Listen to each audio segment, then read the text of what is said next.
Is that something we can make a motion, and that way everyone doesn't have to sit through the rest of the agenda? I'd like to welcome everybody to this afternoon's meeting where we'll review the agenda items that will be formally addressed April 4th at 6 p.m. here at City Hall. We have a relatively lengthy agenda meeting, and then we also have a special board meeting to review formally review the applicants for boards, commissions, and committees. I'll call upon our city manager, Mr. Bill Burrell, to review those action items, again, that will be formally addressed next Tuesday evening, April 4th at 6 p.m. Thank you, Mayor and members of the board. Before we get started on the agenda, I'd like to introduce all of the board, as well as those in attendance and may be watching on live stream, to our new airport director, Mr. Don Rowlett. Don, you want to step up for a minute? He's married, father of two. His oldest is serving in the Army. His youngest is a high school freshman.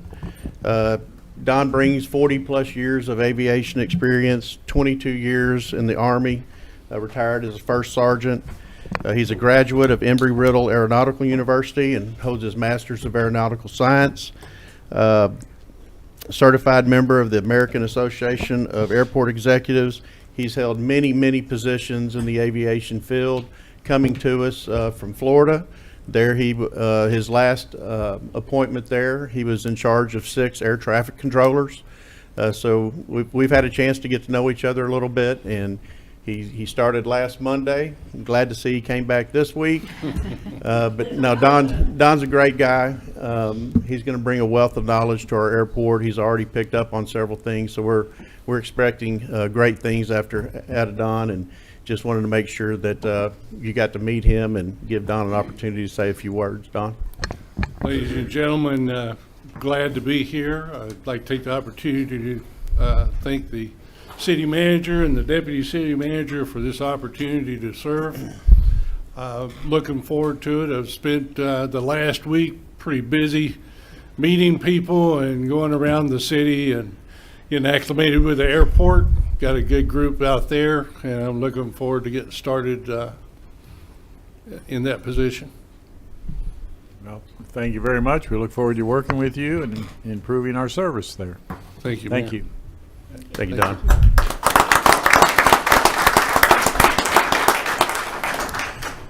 Next, we have Mr. Cole McCaskill, Vice President of Economic Development with the Hot Springs Metro Partnership. He's here to deliver the March Economic Development Report. Cole? Thank you very much. Hello, directors. To kick us off, actually, Scott Dews, who's our chairman of the board for the partnership and the chairman of our Majestic Hotel Site Committee, is actually here. He's going to give a quick report on our progress on the Majestic project, and then I'll come back up and give kind of a more general economic development report. Thanks, Cole. Thank you. I'm going to go ahead and give February and March's report. I think just due to the timing, we've not done February. So in those 2 months, our committees met 3 times. Let's see, Cole and Vince Signorelli, also another member of our committee, developed the marketing piece that we were going to send to developers. Stephanie Alderdice, 61 Celsius, did a really nice job of putting that together, but Cole and Vince really worked on the content for that. We met on the 9th to refine that and look at the last February 9th to refine that piece. Cole helped with a letter. Again, Cole, Vince, and I really on that letter that we were going to send to introduce to developers. Did that around mid-February. We met again early March to really finalize the developer list that we wanted to send that to. So what we did, our committee really got together and saw projects from around the country. If we had been to an area, a tourist area, vacation spot, whatever, and there was a project that we liked, we researched who developed it and then put those developers on our list. So the letter, the marketing piece was sent out. That was about the second week of March. We had another meeting on March 8th to finalize that list, and it was later that week and early the next that we sent those packages. So we had personal email addresses for about half of them. We sent those out via email, followed that up with a hard copy package, and then for those that we didn't have personal emails for, we just mailed packages to. So that's been about 2.5 weeks. We're waiting to hear back from those. We also, I talked to Mr. Burrow, asked for permission to put a sign on the property, just a marketing sign for any people that may be in Hot Springs and interested in developing it. So we're currently working with a local sign company on design, pricing, logistics, on getting a sign up. We hope that's done in the next 2 to 3 weeks. So that's kind of where we are right now. I'd be happy to answer any questions, any comments from you. Any questions of Mr. Dews? Yes, Mayor. Yeah, Director Garcia. Hi, thank you. I just wanted to ask regarding the number of packets that you mailed out to developers. How many were sent? We identified about 12 developers. And so that's what you have sent out currently. Yes, ma'am. That's what we've sent Thank- out and are waiting to hear back. Thank you very much. Thank you. Any additional questions? Well, thank you. All right. Thank you. Cole? Thank you, Mr. Mayor. Okay, so I'm going to give a month of February report. Gary, I think, will be here at the board meeting next week to give a March report, just because of the way the spring break cancellation went. So Gary's not here today. He and Gary Jackson are attending a work-ready boot camp that we're hosting at the college, all-day boot camp today and tomorrow as an effort to try to get our community work-ready, which is a certification. I think Gary may have talked a little bit with about you guys, so that's what's going on today. So starting for the month of February, on the 6th of February, Gary Jackson, Gary Troutman participated in a CTE event at Lake Hamilton School District. On the 7th, we went out and met with Hot Spring County Judge and toured the progress at the Jones Mill Industrial Park as far as the demolition and remediation that's going out there. Really incredible amount of demolition that has happened so far. I'd say probably a quarter of those structures are already down. They're really making good progress. On the 9th, we took Gary Jackson out to meet with Express Boats in an effort to get him familiar with some of the major employers in Hot Springs and the manufacturers in our area, so that he can understand what the industry is really demanding as far as skills from the workforce, so that he can really help align that with the K-12 pipeline and higher ed pipeline that we have here in Hot Springs. And so we've had several good meetings with manufacturers, including Express Boats on the 9th. Also on the 9th, Gary Troutman participated in the Workforce Development Board meeting, which he's on the board. On the 10th, the Chamber hosted the Education Council, which is hosted by Representative Les Warren. And that's all of the superintendents in Garland County that come together and meet and discuss issues. On the 13th, Gary Jackson met with FiberPro, the new plant out on East Grand that just went in 2 years ago, to learn about their workforce needs and the skills that they need. Also on the 13th, I had a meeting with a new business that's considering moving to Hot Springs. The next day, I had a conversation with a commercial realtor in Texas about a property in Hot Springs. And that same day, Gary had a call with Congressman Westerman about the Army-Navy Hospital. And also that day, Gary and Gary Jackson traveled to the Dawson Co-op in Arkadelphia to talk about this Work Ready Communities initiative that we need their help on. On the 15th, I had a follow-up call with an AEDC project manager about an economic development project we're working on. And on the 15th, an AEDC project manager and I took a prospect into a vacant building that we're marketing here in Hot Springs. Also later that day, I had a meeting with a new downtown development prospect.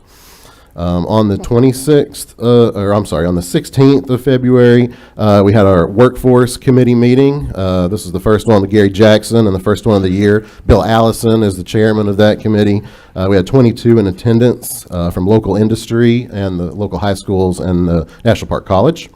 On the 16th, I also had another meeting with another downtown development prospect. On the 17th, Gary spoke to the Board of Realtors banquet that night. On the 20th, Gary Troutman and I participated in the Hot Springs Housing Strategy planning session that Kathy Selman invited us to. Also, on the 21st, I visited with one of the owners of our shopping centers about some issues that they're having. On the 22nd, our Dr. Jack Porter, who's the chairman of the Army-Navy Hospital Committee, took a tour of the property with a prospect that's interested in doing something with the property, along with Congressman Westerman's staff.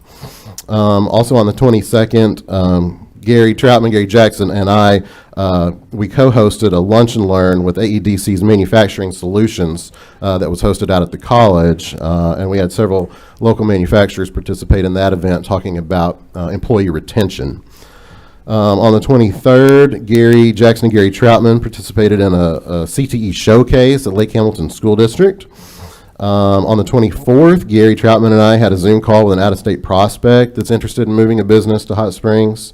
On the 25th, Gary Troutman had another conversation with Congressman Westerman about the Army-Navy Hospital. And then on the 27th, the three of us all toured and met with Morgan Wiles, the owner of WindChoice and Morph Windows Manufacturing in Mountain Pine, that's on the former Weyerhaeuser site out there, to talk about some ideas for that. And some of that's reflected in the newspaper article that ran this past week. So that concludes the month of February report. Like I said, Gary will be here, I believe, next week to do the March report. Happy to entertain any questions. Any questions of Cole? Any questions? Hearing none, thank you. Thank you, guys. Mayor, we'll go ahead and get into your resolutions for that meeting. Consider Resolution R2345, a resolution acknowledging receipt of the City of Hot Springs financial statements for December 2022, and our Finance Director, Karen Scott, will present that item. Good afternoon. Monthly financial statements are issued to keep city management and constituents apprised of the financial condition of the City of Hot Springs. The statements will be provided in your packet, and staff recommends acknowledging receipts of the December 2022 monthly financial statements. Very good. Well, we look forward to those. Thank you. Actually, the next 11 items will be covered by our city clerk, Harmony Morrissey. And these are your appointments that'll be coming up on your next meeting. And Harmony? That's basically it. The city manager covered it. Those are the interviews that will follow with the special meeting, and the appointments will be made accordingly. Next item is Resolution R2357, a resolution authorizing the purchase of certain real property at 501 Vernell Street, real property ID 43699, located on Lot 210 of the Mellard and Belding subdivision in Section 34, Township 2 South, Range 19 West in Garland County, Arkansas, and for other purposes. And we have with us our Fire Chief, Ed Davis, to present. Thank you, City Manager Burrows. Appreciate that. And board members, thank you for allowing me to come before you today. So the fire department is requesting that the City of Hot Springs purchase a piece of property and a house located at 501 Vernell Street. The intention is to increase the fire department's training grounds, with this property purchase. Also give the firefighters an indoor training center. We'll use the house there as a basis to start that. It also allows us to establish indoor bathrooms at the training ground. Right now they're using a porta potty, and that can be kind of uncomfortable for some folks. So one of the things that we found is whenever we began exploring this property is that the property owner was willing to sell it to us for $20,000, which is a good price considering that, the house that's on there is usable. So we are making a request for you tonight to, or for next Tuesday night rather, to purchase this property to expand the Hot Springs Fire Department training grounds. Any questions of Chief Davis? Yes. Director Garcia? What budget is this coming from? Yes, ma'am. It comes out of the 2023 budget. It comes out, we actually did a budget transfer from regular budget over to our capital items, and it will actually come out of budgeted items out of the 2023 Hot Springs Fire Department budget. Thank you very much, Chief. Yes, ma'am. Any additional questions? Thank you. Next item is Resolution R2358, a resolution awarding a bid to G&W Diesel Service Incorporated, doing business as emergency vehicle specialist for the purchase of certain firefighter tools and appliances in the amount of $73,013.86. And Fire Marshal Broughton is here to present the item. Good afternoon. On November 10th, 2022, Hot Springs Fire Department posted a bid to purchase firefighting tools and appliances. The bid was opened on November 23rd with two vendors, Dana Safety and EVS GW Diesel, responding. EVS GW Diesel was the lowest bidder on 22 out of the 27 requested items. The intent to award was posted for 5 days with no responses. The tools and appliances will replace outdated equipment and to equip 2 new fire engines with a cost of $73,013.86. And the tools are basically your nozzles, adapters, pike poles, axes, that kind of stuff. Any questions of our fire marshal? Broughton? No questions. Thank you. Sir. Next, consider Resolution R2359, a resolution approving the purchase of a Caterpillar compact excavator with hammer attachments from J.A. Riggs Tractor Company, doing business as Riggs Cat, pursuant to the Cooperative Purchasing Program through Sourcewell, in the amount of $90,201.88. And our Utility Director, Monty Ledbetter, is here to present the item. Monty? Thank you, Director Burris and Board. Good afternoon. Yes, we are requesting to purchase a Caterpillar 304 mid-size compact excavator with the hammer attachment on it through the Sourcewell contract. This will be used in our sewer collection division. It'll be replacing Unit 9214. It's a 2012 Caterpillar Mini X is the one we'll be replacing. Total cost of this unit is $83,414 plus applicable sales tax. Very good. Any questions on this item? Hearing none. Thank you. Next item, Resolution R2360, a resolution awarding a term contract to J.R. Stewart Pump and Equipment Incorporated for 2 horsepower grinder pumps. And again, Mr. Ledbetter. Yes, sir. This is for our 2 horsepower grinder centrifugal pumps through J.R. Stewart Pump and Inc. We typically purchase, just so you'll know, we typically purchase about $400,000 worth of these a year. We put these into inventory and take them out as we install them. These are the pumps that go out in all the individual pump stations that are around the lakes and different areas that are in low spots in our city. This is for a term contract for 4 extensions, 4 12-month extensions. Any questions on this item? Yes, sir. Director Garcia?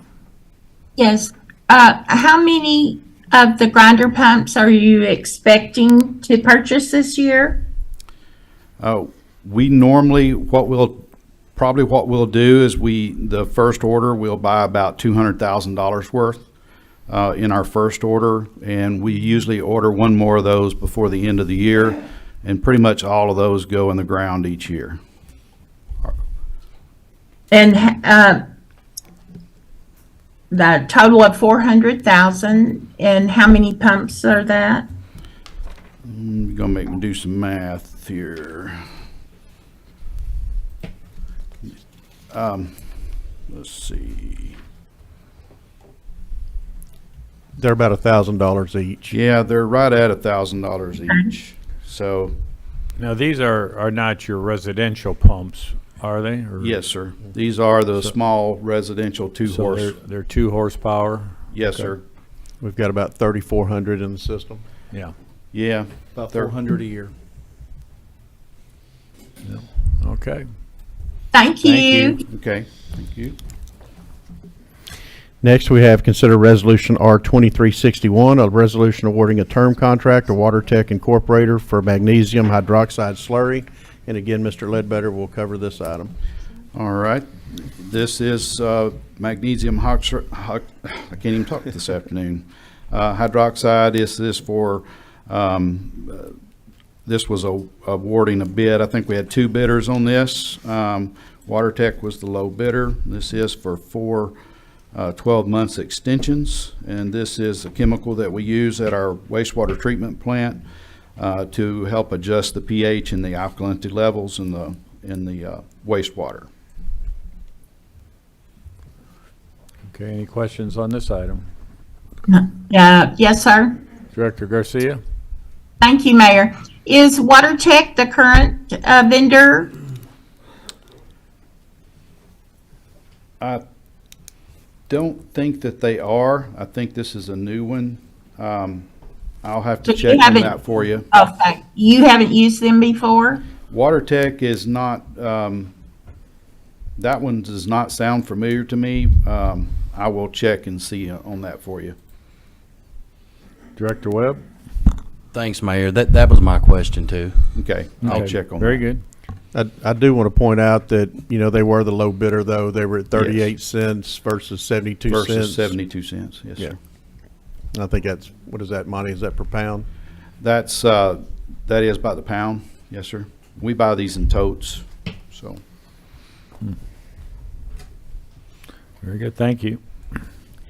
Next item is Resolution R 2362, a resolution approving the purchase of Caterpillar backhoe loader with a bucket and hydraulic thumb attachment from J.A. Riggs Tractor, doing business as Riggs Cat, pursuant to the cooperative purchasing agreement through Sourcewell. This amount is $138,346.17, and again, Mr. Ledbetter. Okay, this is a Caterpillar Model 420, 4 AEM. It's a backhoe with a loader. It's also referred to sometimes as an extend-a-hoe. This has a hydraulic thumb on it. This is going to be used in our water department and water division to replace Unit 9156. It's a 2010 case. 580 backhoe. That particular backhoe is wore out, it needs replacing, and it needs a lot of repairs on it. So the total cost is, as Mr. Burris mentioned, is $137,671. And we'll be using the Sourcewell contract to purchase this. Any questions on this Is that- item? Director Webb? Yeah, thank you, Mayor. When did we purchase the previous backhoe? 2010. And about how many hours of usage a year would you say that backhoe gets, or any backhoe for that matter? Those are pretty much used on a daily basis by our crews. We have over 20 crews that work out, and they pretty much can't do their job unless they have a piece of equipment with them. Everything we do is digging or something. So we have, at any given day, we'll have somewhere between 15 and 20 crews out on the streets with either the backhoe or the trackhoes, and a trailer and a dump truck. How many total backhoes do we have? I think we in the have city? 4 up there now that we share with the crews. Would you say on average it's going to be used daily? Oh yeah, it's used daily. Yeah, And nightly.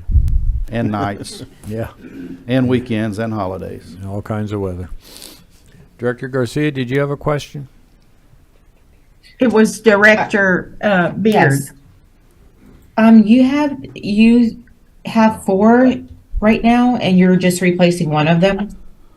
Right, we don't replace them all every year. We try to stagger them so that we replace them once they get at least 10 years old, or they get the hours on them that they start showing signs of problems. And this one is in need of quite a few repairs.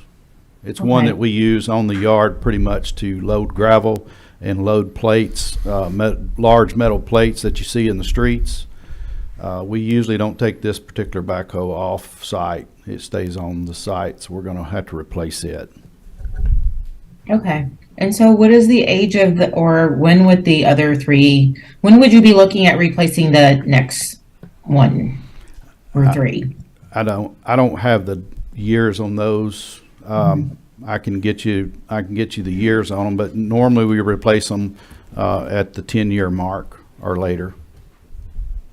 But I can Okay. get you the dates on those others. Okay. Okay, thank you.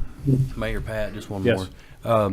Could you also get us the hours, not just on the one that is being considered to be replaced, but for the other 3 too? Okay. How many total hours? Yes, sir. Thank you. Next item. Next item is consider Resolution R2363, a resolution approving the purchase of a John Deere compact excavator with hydraulic hammer attachment from Stribling Equipment LLC pursuant to the Cooperative Purchase Program through Sourcewell. This one in the amount of $63,425 plus applicable tax. And again, Mr. Ledbetter. Okay, this is a John Deere 350G. This one will have a hammer hoe attachment on it. It's purchased through the Sourcewell contract. This one will be used in our water division, replacing unit number 9331. It's a 2013 John Deere. The total cost on this with the hammer is $63,425 plus applicable sales tax. Any questions on this item? Thank you. All right, thank you. Next, we have Resolution R2364, a resolution awarding a bid to Green Nex Lawn Service LLC for the Rain Gardens Community Development Block Grant Project on Whittington Avenue in the amount of $37,800. Our Assistant City Engineer, Mike Hill, will present the item. Mike? Afternoon. This is a CDBG project on Whittington Park. It includes 9 small rain gardens along the north side of the 300 to 700 block. The rain gardens are placed at intersections and cross streets will help to reduce the speed on Whittington and also help to collect the rainwater in the area and focus it into our collection system. We had one bidder, and that was the Green Nex, and it was for $37,800. Director Webb? Yeah, thank you, Mayor. Would most of the work that's going to take place here be lawn cutting, mowing, No, per this se, is or this is is this going to be rain landscaping? gardens. Rain gardens? So Okay. they'll cut out 3-foot hole in the pavement, fill it full of materials, and then rock on the top. But it will be to collect the rainwater coming down the streets going into Whittington. So it will reduce the water flow going to Whittington, help control the water flow, and also it'll be out in the street to help kind of funnel people to the other side, away from the parking areas, and slow down traffic. Thank you. I have a question. Go ahead, Director. I'm not familiar with this lawn service company. Were they properly vetted? You said there was only one Yes. response for bidding, and it was them. Are they a Hot Springs company? No, they're in Alexander, Arkansas, and they are a new bidder for us, and we actually set this contract out in December, and they were missing one piece, some of their federal numbers, but we checked their license and everything. They're our licensed contractors, and this is the type of work they do. So, but they did meet all the check box, and this is a CDBG grant, so there's some extra boxes they have to check. So it took them something they haven't done before, so they had to get all their little federal guidelines taken care of before we could bring this to the board. Okay, and you said this would include 9 Yes. rain gardens on Whittington? Yes. Right? Thank Yeah, It'll be you. on the side streets coming in on the north side. Okay, thank you. Is there a rain garden at the corner of where Weyerhaeuser, Alligator Farm, Parkside Cycle, in that little? Yeah, there's a Park. new rain garden there. We've already built and part of the Whittington Flat Grant. That's been completed different now. funding. Okay. We're also, there's another rain garden on next to Weyerhaeuser that we're going to go back and rehab. We've had to put a new crosswalk through there, recently finished that, and we'll be filling that rain garden back up with rock as part of the Whittington Flat Grant. Okay. Thank you.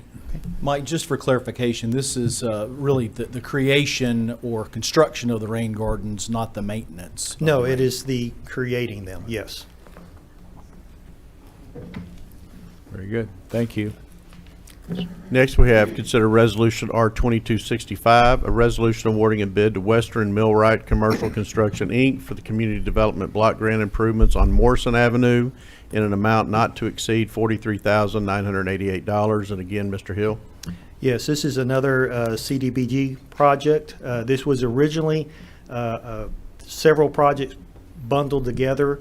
The other three projects, three streets, they came in over the bid or over the amount of money we had in our funding.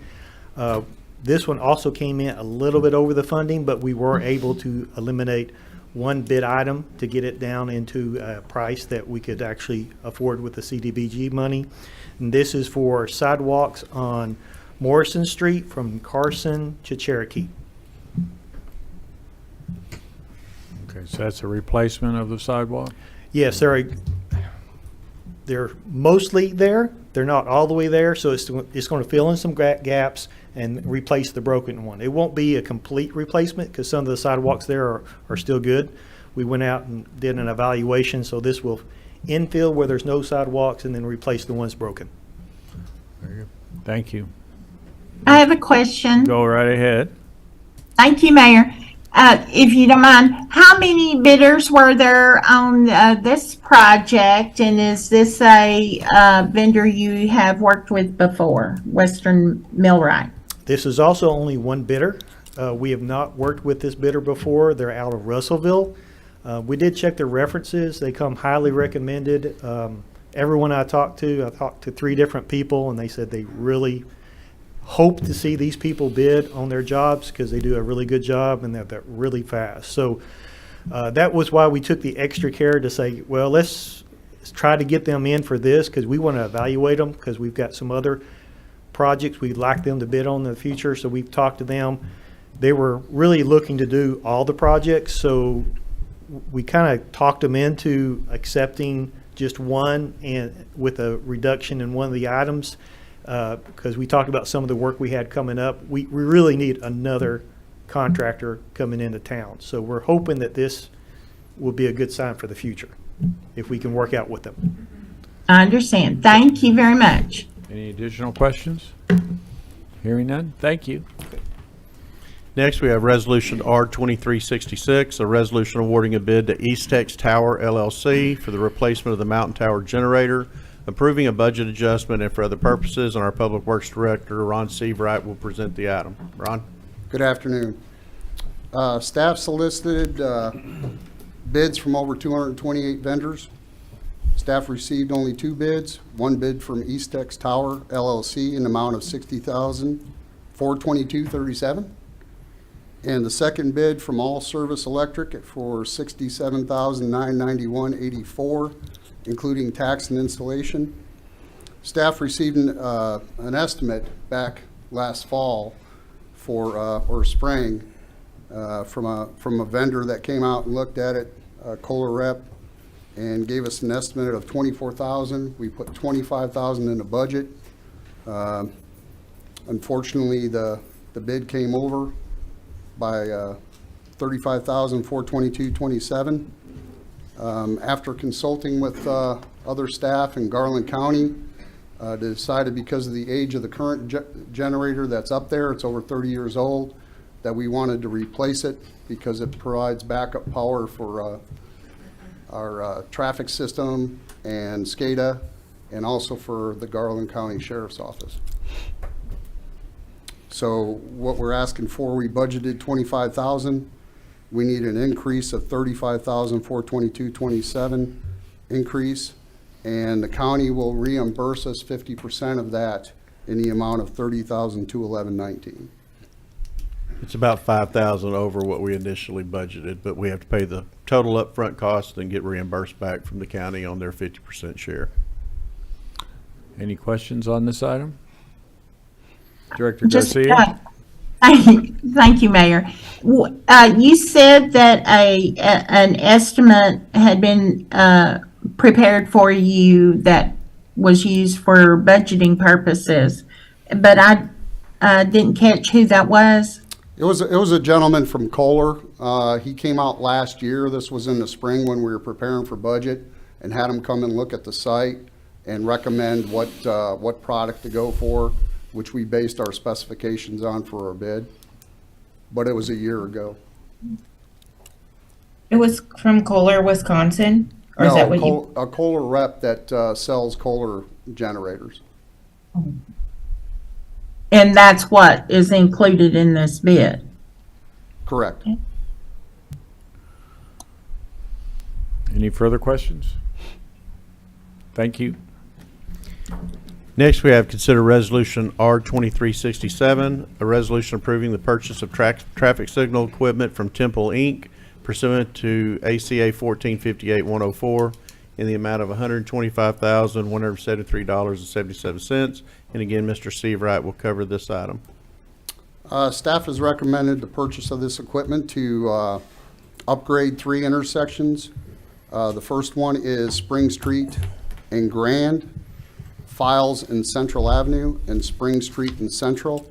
This includes replacing the complete cabinets, camera detection system with cellular modems. Complete cost of this is $125,173.77.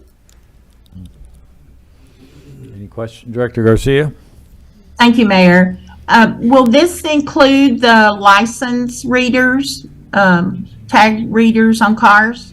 No, Will ma'am, they- it'll be for the video detection that detects the cars at the intersection to let them know when they can proceed, the system. So it'll be But- 4-way cameras. But it'll be at these traffic signals. Yes, ma'am. And who, does your department handle the license plate readers? No, ma'am. Who handles that? The Police Department. Police department does. PD? Yes, ma'am. You answered that, Mr. City Attorney. Do we have license plate readers at any of these 3 locations? No, ma'am, license plate readers are mounted in different locations. What's being discussed on this agenda item are the staging monitors for traffic control. Each one of our intersections have these. This is not a new concept. This is what we use at all of the intersections. These are replacement models. I understand that. I just wondered while we're doing any work there, if they do not have license plate readers, do we need to also consider that at any of these locations? I'm certain that will be something that will come to you as a recommendation from the PD. They're very Okay. expensive. I know that. We recently received a grant that allowed us to purchase 2 or 3 of those. And quite honestly, I don't know that they have disclosed the location of the license plate or readers intentionally. Right, I understand that, but if we do need any, before we allocate any additional funds that we still have not, that we're still working on for ARPA, that might be something that we would want to consider because we know how valuable that is. Thank you. Yes, ma'am. Thank you. Any further questions? Thank you. Thank you. Next, we have consider resolution R 2368, a resolution awarding a bid to GeoSport Lighting Systems LLC for Kimberly Park LED stadium lighting improvements in the amount of $169,000. Kimberly Park, as you know, is a venue for many different youth and adult city sports leagues, events, and tournaments. The softball fields at Kimberly Park currently have metal halide sports lighting figures. With board approval, we would change our current metal halide lighting fixtures over to a high-performance LED sport lighting system. The LED lighting system would be more energy efficient and provide our players with more consistent lighting throughout the field of play. After reviewing the 5 bids that were received for the LED stadium lighting project, GeoSport Lighting Systems LLC bid submitted the lowest responsive bid. Therefore, staff recommends awarding the bid for the LED stadium lights to GeoSport Lighting Systems LLC. I think we had somewhere around $385,000 originally budgeted for this item. We were happy with the bids that came in. We did have one, I think at least one, that was lower than this, but they did not meet all of the criteria, so it was deemed unresponsive. And so we were happy with $169,000 for a responsive bid to replace that lighting system. Very good. Any questions of Bill? Director Webb? Yeah, thank you, Mayor. One thing that hasn't been completed yet that all of the directors are still working on are ranking those items for the major unfunded capital projects. And there is that potential that there could be some lighting that takes place on the Kimry soccer field. if we were to pass that and that lighting go up at the soccer field, would it be in our best interest to maybe hold off putting the lights at the softball to see if we could get kind of a package deal at a lower price, you know, by purchasing both the lights for soccer and for softball? That makes Potentially, sense? potentially. We are looking at some improvements to the parking lighting as well. But I think with the 169,000 and we just opened these 5 bids, I think it's in the best interest of the city to move forward with this project. If we rebid this, we may not see those numbers again because there was a wide gap between some of the bids. So I think at 169,000, we would recommend to continue moving forward with this one. And if the board decides to do something at Kimry on a soccer field or any other location, we can get quotes as well for those particular items as well. What was the next highest bid? Hang on just a sec, I got that for you.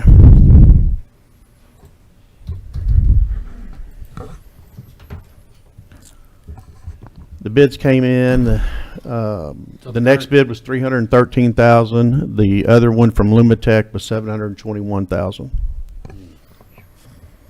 So It's a good bid. 169, yeah, 169 is the current bid. The next highest was 300. 13 and And then then 700. 721. And we did have 2 that were lower than that, but did not meet, they weren't responsive to the bid. Thank you. Very nice. Any further questions? Thank you.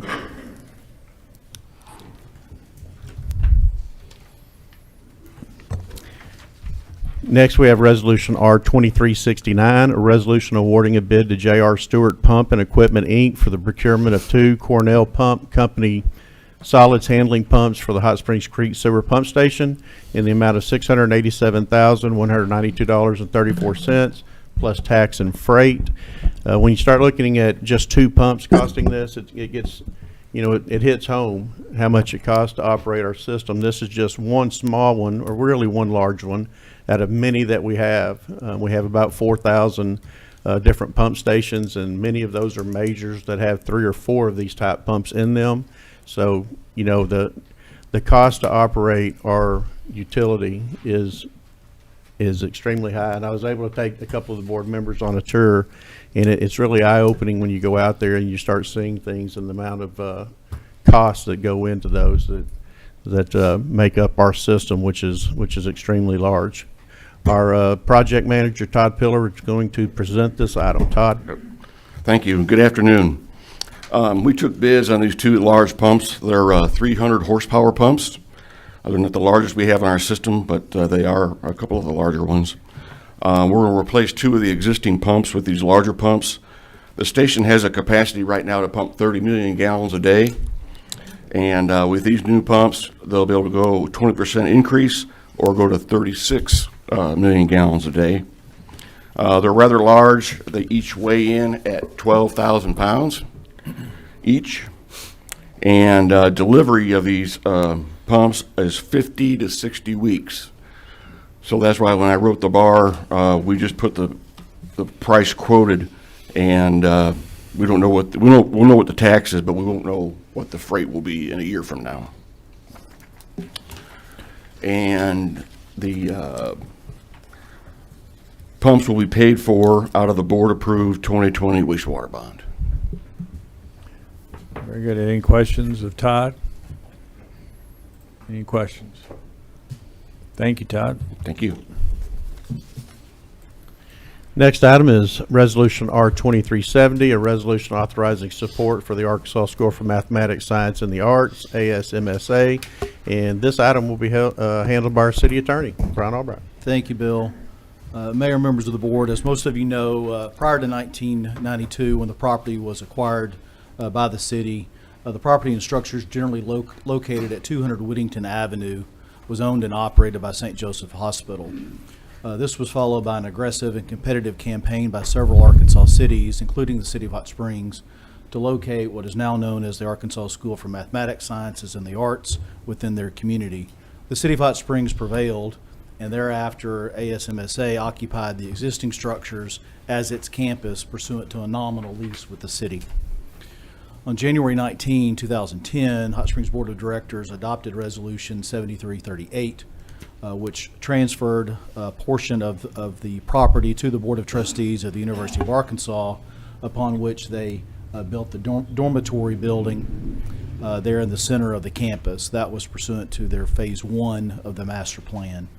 Again, on May 17, 2022, the board adopted another resolution, 10,028, authorizing the transfer of title to the Board of Trustees of the University of Arkansas, upon which they renovated the convent, the chapel, and are now constructing a new administration building. ASMSA has since then updated their master plan and has identified the need for further development of its campus upon the following contiguous property, which is currently owned by the city. Property ID 34790, which is Lot 1, Block 133, Hot Springs Reservation. That's the building actually at the corner of Whittington and Pine. They've been occupying that building for a long time. The maintenance cost on that building is pretty extensive. In fact, ASMSA has agreed to fund a new roof going on that building really as we speak.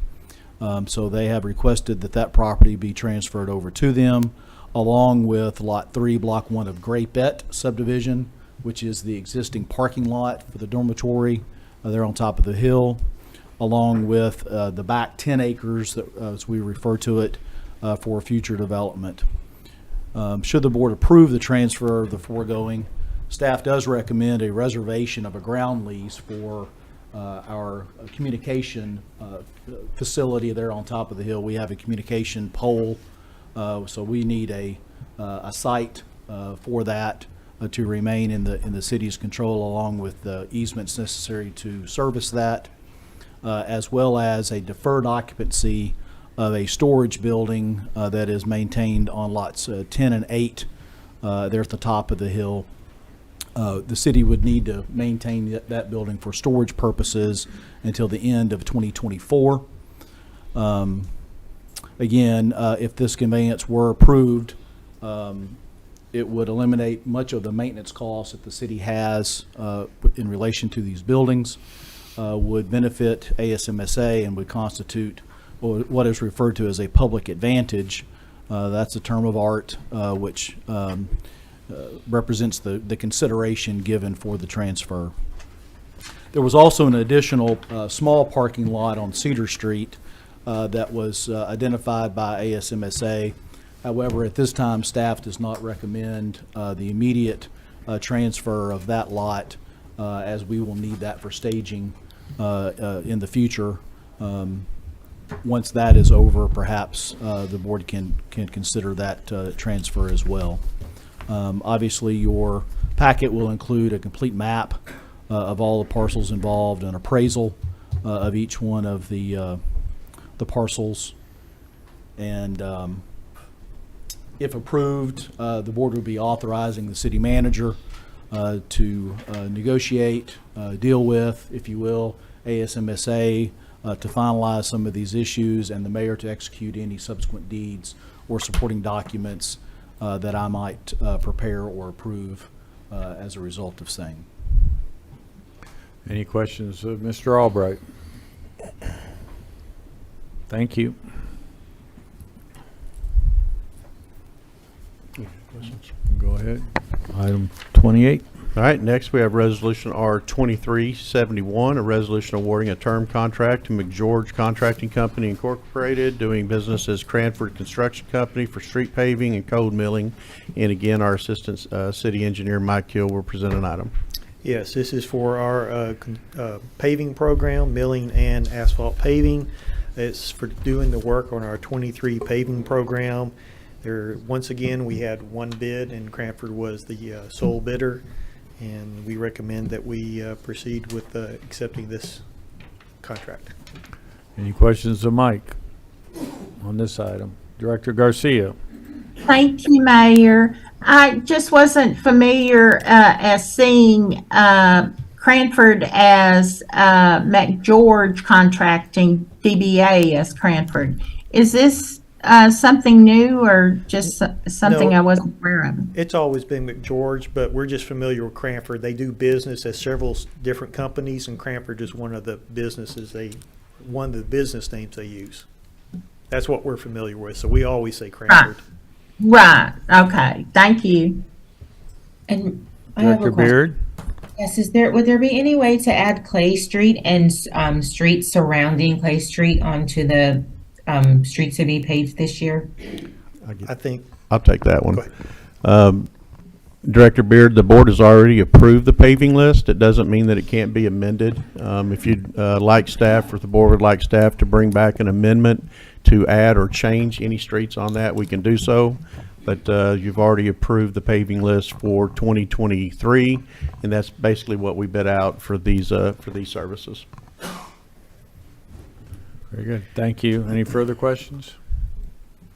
Director Webb? Thank you, Mayor. Do we have any details around this term contract? Was it set for days or month or just jobs? no, what it is, it's a term contract for 1 year. Well, we Okay. have the option of approving it for 4 more years. We had that option this past year, but we thought we were just going to re-up the contract, but it had a 3% escalation clause in there that we could not increase their prices by any more than 3%. Cranford was unwilling to accept the 3% escalation, so they denied re-upping. So we had to put it out for bids again. Contract this year is about 4.5% more than the previous price. So it wasn't that much more over 3, but they just weren't willing to stick with 3%. Thank you. Any further questions? Hearing none, thank you. Now we're moving on to new business. I'm catching up to you. Next, we have your rights first order of new business for the evening. It's Resolution R2372, a resolution declaring a certain structure located at 201 Detroit Street a nuisance and condemning same pursuant to Title 17 of the Hot Springs Code. And our Planning and Development Director, Miss Kathy Selman, will present the item. Thank you. I was looking for Mike when you got up there. The City of Hot Springs proposes condemnation for the purpose of demolishing and clearing a single-family vacant structure at 201 Detroit Street. The structure was damaged by a fire in September of last year. At that time, the structure was inspected and deemed unsafe for habitation because of the extensive structural damage. It is a policy that in the event of a fire and in cases where the damaged structure is not at risk of collapse or posing other immediate risk, to allow the property owners time to work with their insurance carriers before contacting them and requiring that action be taken. After having allowed the owners of 201 Detroit adequate time, we contacted the owner, at which point she requested that the city assist with the removal of the structure. The owner then signed a demolition waiver on January 17th, 2023. A limited title search determined that there were no other interested parties, and now, given the condition of the structure, we recommend removing that structure. Any questions of Kathy on this item? Thank you. Next, we have Resolution R2373, a resolution declaring a certain structure located at 104 Otsego Street a nuisance and condemning same pursuant to Title 17 of the Hot Springs Code. And again, Ms. Selman. Thank you. This is a request to demolish and clear a vacant single-family residential structure as well. This structure was damaged by fire in February of this year. At that time, the structure was inspected and deemed unsafe for habitation because of extensive structural damage. Because the damaged structure was not at risk of collapse or posing an other immediate risk, time was allowed for the property owners to work with their insurance carriers before contacting them and requiring action be taken. However, in the case of 104 Otsego, the owner immediately contacted contacted the Planning and Development Department requesting that the city assist with removal of the structure. The property is owned by 5 individuals, and all 5 separate owners have signed a demolition waiver as of February 13th. Following a limited title search, it was determined that there were no other interested parties. And now, given the condition of the structure, we recommend removing that structure. Any questions of Kathy on this item? You said the fire was in February of this year? Yes.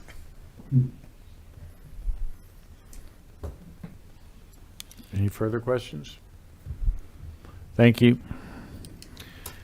Next, we have consider Resolution R2374, a resolution approving the Community Development Advisory Committee's prioritized fiscal year 2023 applications to serve as the basis for the fiscal year 2023 Community Development Block Grant CDBG Annual Action Plan. Again, Ms. Selman. Thank you. The City of Hot Springs is an entitlement grantee of the U.S. Department of Housing and Urban Development, HUD, Community Development Block Grant Program. Authorization of those funds is contingent upon submission and acceptance of an annual action plan detailing how funds will be spent. Annual action plans are due no later than 60 days following an announcement of fiscal year CDBG allocations. And failure to submit an annual action plan on time automatically forfeits grant funds allocated during that fiscal year. Well, we're used to getting an announcement of our allocation much later in the year. But surprise, surprise, we got our allocation announcement on February 28th. And so now we are on a super speedy track to get all of this done so that we meet the HUD requirements for approval of that annual action plan. This is a request to accept the Community Development Advisory Committee's recommended priority order for funding of the projects. There were 9 that came forward during the application period, which began December 8th and ended January 27th.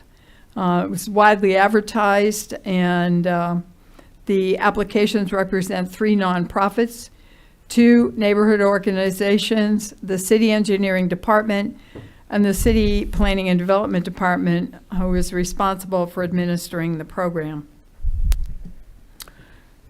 The applications have been available for public review and comment on the city website, as well as in the Planning and Development Office.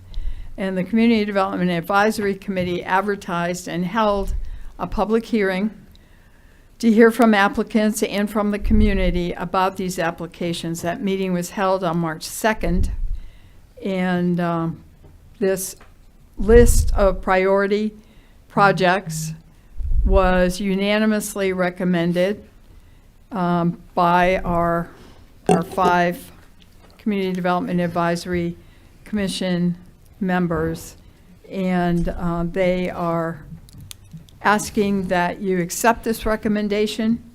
There are, as always, more requests for funds than there are funds available. It appears that of the 9 projects, approximately 8 could be fully funded, and CDEC is recommending that the projects be funded in prioritized order up to the amount that is available. And we will, in your packet, have a full copy of each of the applications, along with the evaluation sheet that was prepared for the Community Development Advisory Committee. Very good. Any questions of Kathy?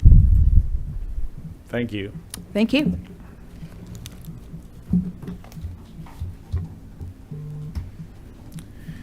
Next, we have your first ordinance of the evening. It's ordinance O2308, an ordinance accepting utility alley number 23001 located in Deanwood number 2 North Subdivision, amended as a city utility alley. And again, our Public Works Director, Mr. Seabright, will present the item. Ron? Good afternoon. This section of property runs between two residences. It backs up onto Dino and runs down to a creek. Currently, all the water from that community converges on this spot. It's almost like a river when they come down and we get a hard rain. The water backs up onto the pavement, which is causing damage currently. Our proposal is to adopt this as an alley and build a drainage channel to alleviate the water from the roadway and prevent any further damage. Any questions on this item? Director Garcia. Yes, ma'am. Who owns the property now? It was platted as a roadway. It's been abandoned. We already have a sanitary sewer system that runs down through there, and it's currently kind of growing up with grass and weeds at this time. So platted as a roadway, does that Correct. That was mean never built. a roadway that was never built, but Yes, ma'am. was it going to be a subdivision owned roadway or city? It would have been a city-owned roadway if it would have been built. Thank you. Any further questions? Hearing none, thank you. Thank you. Your last item of the evening is ordinance O-2309, an ordinance authorizing eminent domain condemnation proceedings for the acquisition of certain real property, ID 51313, located off Spring Street, owned by Dennis L. and Beverly A. Dodd, and for other purposes. And again, in engineering, our Joey Stadler will present the item. Joey? Good afternoon. Staff is requesting board approval to proceed with eminent domain for the utility easement across RPID 51313 for the Spring Street Improvement Project. The intent of the project is to increase the sewer capacity to eliminate sanitary sewer overflows. The project is part of the effort to comply with the CAO from ADEQ. The design includes approximately 9,500 feet of 15-inch and 18-inch HDPE and PVC sewer pipe and manholes. The design route crosses the vacant property located at 1874 Spring Street. Staff has been unable to contact this property owner and has sent certified mail condemnation offer letters, and they are undeliverable. A 20-foot wide permanent easement is required for the installation and maintenance of gravity sewer main. The appraised value is $1,078, and it will be provided via the 2020 wastewater bond. Any questions? Director Webb? Yeah, thank you, Mayor. Will there be some images and logistics on this project included in our packet? Yes, sir. It should be included. Okay, In the thank easement you. packet. I don't know if we have any pictures in there, so make sure we've got some of those. Indeed. Any additional questions? Director Garcia? Thank you, Mayor. What, does this go through the same process as our condemnations in trying to get the information submitted to the heirs or owners? Yes, we did. We have tried to contact the owners. We also had a survey, boundary survey performed on the property, as well as professional appraisal. And the city attorney has reviewed all of this? Yes, ma'am. Thank you. Thank you. And Further questions? yes, I have a question. Yes, Director Beard. What did you do to contact the owner? Did you send a return receipt? We did. We envelope? sent 2 certified letters, and we returned both them back. We called them green slips, as well as reach out to all the neighbors and try to contact the next of kin as well. And we were unsuccessful, and I've been trying for about 6 months in this process. Okay, and the people, the address is 1874 Spring Street? Yes, ma'am. Okay, thank you very much. Thank you. Any additional questions? Mayor, just to clarify, Director Garcia's question about the same process, I would say that the difference here, Director Garcia, is no attorney at Litem is employed to reach out to these individuals, as we are not taking it until we go to court. It's not a condemnation, a demolition of property. What you are doing is authorizing the filing of a civil lawsuit for eminent domain in which just consideration is tendered with the court, and the court makes that determination. Thank you. Yes, ma'am. Thank you. All right, Thank you very much. Appreciate you. This concludes. Yeah, just one quick Director question. Webb? This is probably for City Attorney B, or Mr. Albright there, but what happens in this case if we were able to reach the owners of this property and they decline? Would we? That happens all the time. If they decline, again, we use the appraisal that we have, and we file what's called an eminent domain. It's a taking, and we tender the proceeds of the appraised amount with the court, and take possession of the property and begin the project. If there is a dispute over the amount, then the court determines that. And in taking the property, do they get something, or are you just taking the property? They get the value of the appraisal. Which is $1,078. In this case, if they contest it, then the court decides what the value is. And so we will use our certified appraisal and the individual who conducted it as our witness. And the property owner is entitled to call their own witness to give their opinion as to the value of the taking. So the property is going to get taken, and there's nothing they can do about it. If it's needed for a public purpose, such as a 9,000-foot gravity-fed sewer line, yes, ma'am. Okay. So then when property is needed for a public purpose, then it can be taken? Yes, ma'am. It's Okay. called eminent domain. I got it. Thank you. Any additional questions? Are the taxes current? Do we know? Are the taxes current? Don't know. We don't know. Okay. Very good. Mayor? Mayor, that completes our, going to be a lengthy meeting. That's what happens when we miss one meeting. Well, we got a lot of them on consent, so depending on how many get pulled off there, we'll see. But this right. does conclude your items for the April 4th meeting. So what you're saying, our agenda meeting may have been longer than the board meeting. I'm sure it will be. Okay. Well, this concludes the action items that will be formally addressed next Tuesday evening, April 4th, right here at City Hall at 6 p.m. And we're going to adjourn, but we'll be initiating a special meeting of the Board of Directors here to review applicants for boards and commissions. And just give us a minute to switch over. Thank you.